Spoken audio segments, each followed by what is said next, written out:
Hello guys. तो आज मैं एनालिसिस करूंगा एसबीआई का। ओके। तो इसका एनालिसिस मैंने लास्ट टाइम 5 मई 2020 को किया था। ओके। इसी मंथ की स्टार्टिंग में किया था। पर मैं इसका आगे एनालिसिस कर रहा हूँ क्योंकि इसके बारे में मुझे कुछ क्वेरीज आ रही हैं बार बार। ठीक है, टेलीग्राम पर। तो इसका एनालिसिस अगेन कर रहा हूँ। लास्ट टाइम जो एनालिसिस हुआ था वो पूरा सक्सेस हुआ है। उसके अंदर मेरा 150 तक का टारगेट था कि 150 तक ये स्टॉक जा सकता है या इसके नीचे भी थोड़ा बहुत जा सकता है, तो जो कि टारगेट डन हो चुका है। तो अब इसमें आगे क्या पॉसिबिलिटी है उसके बारे में हम चर्चा करेंगे। ओके। तो सबसे पहले मैंने एक चार्ट ओपन किया हुआ है, ये वीकली चार्ट है एसबीआई का। और अगर आप इस चार्ट को देखें तो इसमें एक रेंज बनाई हुई है जो कि है 140 टू 150। मैंने 140 इसलिए लिया है क्योंकि यहाँ पर एक छोटी सी गैप है। यहाँ पर एक छोटी सी गैप है जो कि वीकली चार्ट पर बनी हुई है। और ये बनी थी 2009 के फॉल के टाइम पर। मतलब जो 2009 के का जो क्राइसिस आया था उस टाइम पर, और उसके बाद में जब इलेक्शन हुआ था उसके बाद में जब एक अपर सर्किट लगा था निफ्टी में, तब ये बना था। तो जो इसकी क्लोजिंग हुई थी वो हुई थी, सॉरी, हाई जो बना था वो 137.40 का बना था, और उसके नेक्स्ट डे जब ये ओपन हुआ था तो ये ओपन हुआ था 144.50 पर। तो यहाँ पर 6-7 पॉइंट की एक गैप बनी हुई है जो कि फिल नहीं हुई है कभी। तो अगर पॉसिबिलिटी है कि अगर ये इस गैप के अंदर आता है जो, और इसका जो लो है वो है इसका जो गैप स्टार्ट होती है वो होती है 144.50 पर, 144.50 पर। अगर इसके नीचे आता है तो ये गैप फिल करेगा, अदरवाइज कोई चांस नहीं है।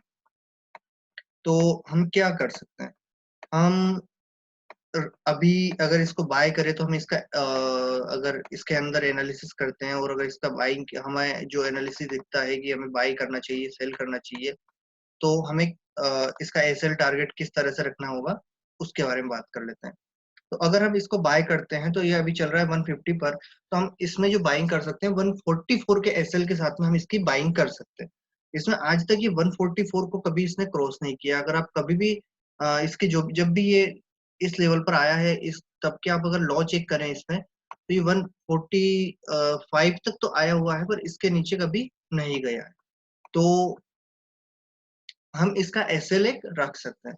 ओके, और यहाँ पर हम बाइंग कर सकते हैं इसमें। तो 144 का एसएल अगर हम रखते हैं और इसमें बाइंग करते हैं तो कर लेते हैं।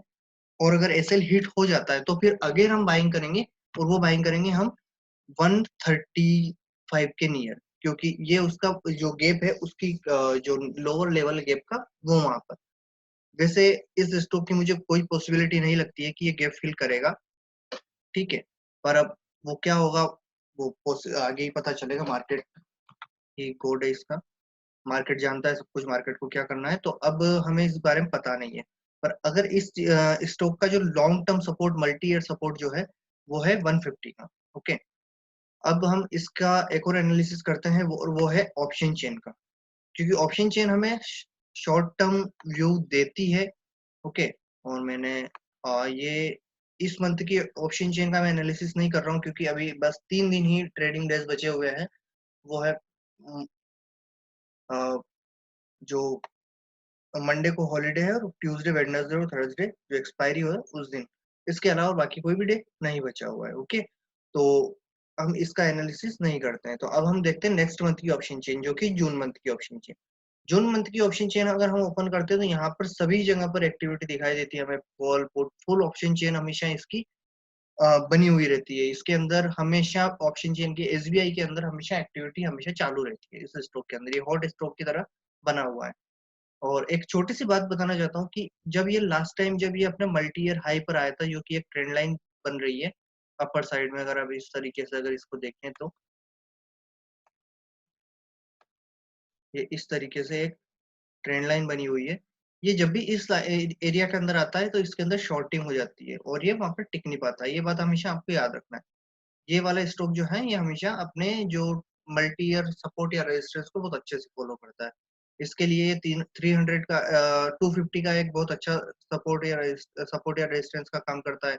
इसके अलावा इसका 300 की नियर एक अच्छा रेजिस्टेंस है इसका। तो ये अपने सपोर्ट और रेजिस्टेंस को बहुत अच्छे से फॉलो करता है। अभी जो इसका सपोर्ट बन रहा है वो है 150। अगर ये 150 के नीचे चला जाता है, इन एनी केस अगर ये 150 के नीचे चला जाता है और 144 को भी क्रॉस करता है तो 135 इसका नेक्स्ट सपोर्ट होगा, और उसके नीचे अगर चला जाता है तो फिर भगवान मालिक है, इसका क्या होगा कुछ पता नहीं है। ओके, पर अभी कोई पॉसिबिलिटी नहीं है कि ये इसके नीचे जाएगा। ओके, अभी इसके बाद हम अगर ऑप्शन चेन देखते हैं तो ऑप्शन चेन के अंदर हमें थोड़ा सा बुलिश दिखता है। क्यों दिखता है? अगर मैं एक रूल होता है कि जो बड़े प्लेयर्स का रूल होता है एटीएम पर सेल, ओटीएम पर बाय। ओके, एटीएम पर सेल, ओटीएम पर बाय। तो एटीएम क्या है? एटीएम है 150 160 का कॉल एंड पुट, ये एटीएम है। तो यहाँ पर कोई भी अगर किसी को सेल करना होगा यहाँ पर सेल करेगा, और बाय करना होगा तो कहाँ पर बाय करेगा? वो ओटीएम बाय करेगा, या तो पुट साइड करेगा या फिर कॉल साइड करेगा। तो वो क्या बाय करेगा? एक्टिविटी कहाँ पर होगी?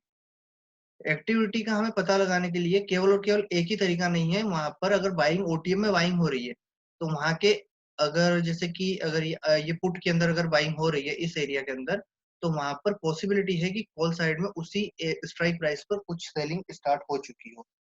अगर नहीं हो रही है तो पॉसिबिलिटी बहुत लो होती है। लास्ट मंथ जो सेलिंग हो रही थी वो 150 तक हो रही थी, जो कि 28 मई की जो एक्सपायरी है, जब स्टार्ट हुई थी मई मंथ की एक्सपायरी, तब की मैं बात कर रहा हूँ। और उस टाइम पर सेलिंग जो 150 140 तक ही हो रही थी। तो यहाँ तक ये स्टॉक आया है। ओके, पर अगर अब इसके ऊपर इसके नीचे ये गया नहीं है। ठीक है, पर अभी इस मंथ की एक्सपायरी की ऑप्शन चेन में हो रही है एक्टिविटी, पर वो इतनी ज्यादा हाई एक्टिविटी नहीं है, तो हम इतना ज्यादा इसको इतना ज्यादा नहीं मान सकते हैं कि ये नीचे जाएगा। और अगर हम इसका जो इस मंथ की ऑप्शन चेन है अगर इसका एनालिसिस करें तो यहाँ पर जो 160 है यहाँ पर बाइंग स्टार्ट हो चुकी है। यहाँ पर वॉल्यूम भी लो है, पर जो पोजीशंस बन रही है वो पोजिशनल बन रही है।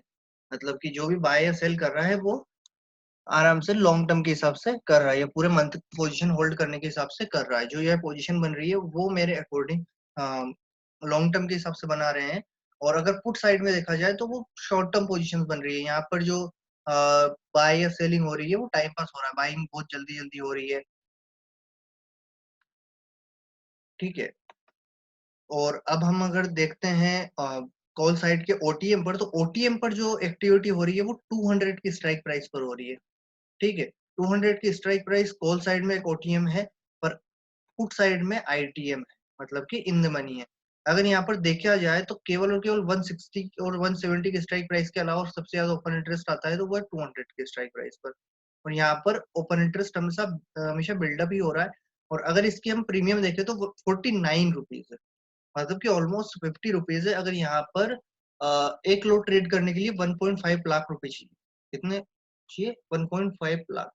ओके, 1.5 लाख रुपया इसमें एक ट्रेड बाय करने के लिए, एक लोड बाय करने के लिए चाहिए, और इतना ही ऑलमोस्ट सेल करने के लिए भी चाहिए। तो यहाँ पर जो भी बाइंग या सेलिंग कर रहा है वो हाई मार्जिन पर काम कर रहा है। तो यहाँ पर इतना बड़ा, इतनी हाई प्रीमियम पे कोई बाय नहीं करता है। अगर कोई करना चाहेगा तो वो सेल ही करेगा।